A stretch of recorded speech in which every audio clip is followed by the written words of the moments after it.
محترم سامعین، میں آپ کو ایک وظیفہ بتانے جا رہا ہوں۔ بہت زبردست، بہت دلچسپ وظیفہ ہے اور مشکلاتوں کے لیے بہت لاجواب وظیفہ ہے۔ جتنی بھی مشکلات ہے، دنیاوی ہے، اخروی ہے، آپ کی زندگی مشکلاتوں نے گھیر لیا ہوا ہے، وہ زندگی آپ کا انشاءاللہ خوشبخت ہوگا، وہ زندگی آپ کا کامیاب اور کامران ہو جائے گا۔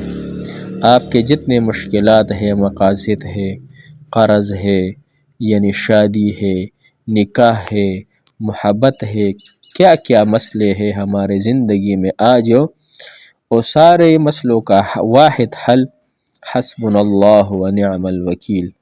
محترم سامعین، میرے خود بخود یعنی میرے ذاتی اپنے ایک حاجات اس وظیفے سے اللہ جل شانہ نے پورا کیا ہوا ہے، اور کون سا حاجت پورا کیا ہوا ہے وہ بھی میں آپ کو بتانے جا رہا ہوں۔ لیکن آپ کو درخواست ہے، ہمارا یہ چینل نیا ہے، ہمارا اردو بھی تھوڑا کمزور ہے، میں معذرت خواہ ہوں، لیکن محترم سامعین ہمارے چینل کو سبسکرائب کریں۔ انشاءاللہ ہم آپ کو بہت دعائیں دیں گے، اللہ جل شانہ آپ کے سارے مشکلات کو دور فرمائے، اللہ جل شانہ آپ کے چاہتوں کو پورا فرما دے، اللہ جل شانہ آپ کے قرض کو پورا فرمائے، اللہ جل شانہ آپ کو اپنے محبتیں دے دے۔ محترم سامعین، یہ ہماری دعا ہے آپ کے لیے۔ السلام علیکم ورحمۃ اللہ وبرکاتہ۔ محترم سامعین، انشاءاللہ امید ہے آپ ٹھیک ٹھاک ہوں گے، صحت کے کپڑوں میں ہوں گے۔ انشاءاللہ ہم دعا گو ہے، آپ ہمارے لیے دعا کریں، ہم آپ کے لیے دعا کریں گے۔ حسبنا اللہ و نعم الوکیل ایک ایسا وظیفہ ہے کہ زندگی بدلنے والا وظیفہ ہے۔ جو بھی آپ کے مشکلات ہے، حاجات ہے، مقاصد ہے، محبت ہے یا دلی چاہت مراد ہے، وہ پورا نہیں ہوتا تو انشاءاللہ اس وظیفے سے اللہ جل شانہ اس کو پورا فرما دیں گے۔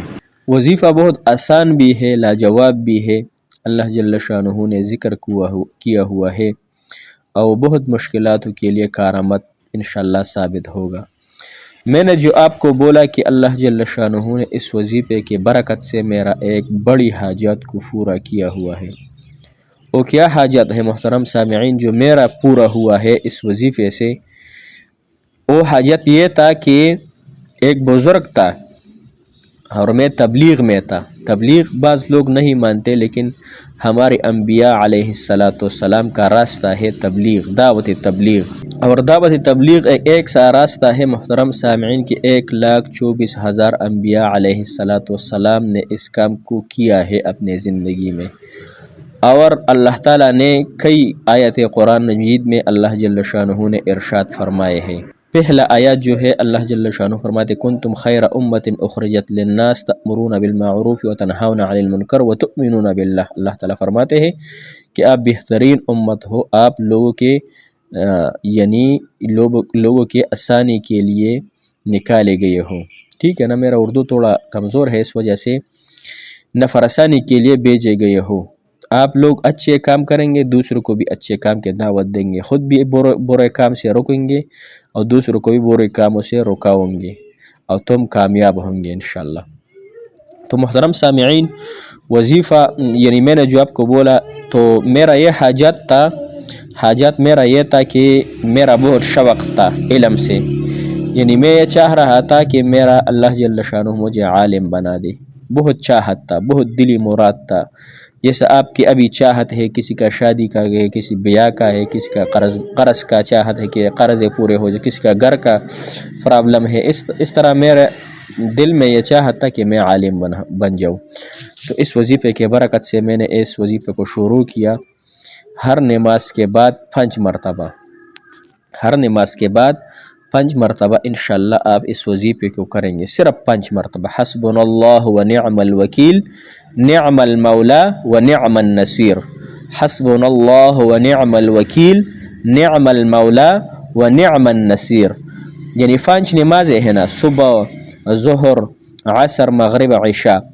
جب آپ فرض نماز سے فارغ ہو جائے تو 5 مرتبہ یہ وظیفہ کرو، حسبنا اللہ و نعم الوکیل، نعم المولا و نعم النصیر، حسبنا اللہ و نعم الوکیل، نعم المولا و نعم النصیر۔ بہت آسان ہے، انشاءاللہ اس طریقے سے آپ 5 وقت نمازی بھی بن جائیں گے اس طریقے سے انشاءاللہ اللہ جل شانہ آپ کے حاجت کو بھی پورا فرما دیں. لیکن ایک شرط ہے، وہ شرط یہ ہے کہ ایک حاجت کے لیے اس وظیفے کو کرنا ہے.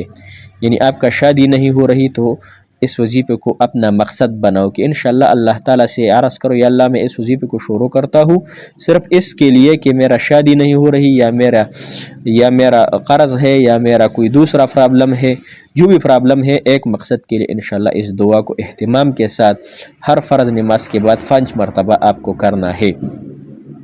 اور 5 نمازیں بھی انشاءاللہ ادا ہو جائیں گے.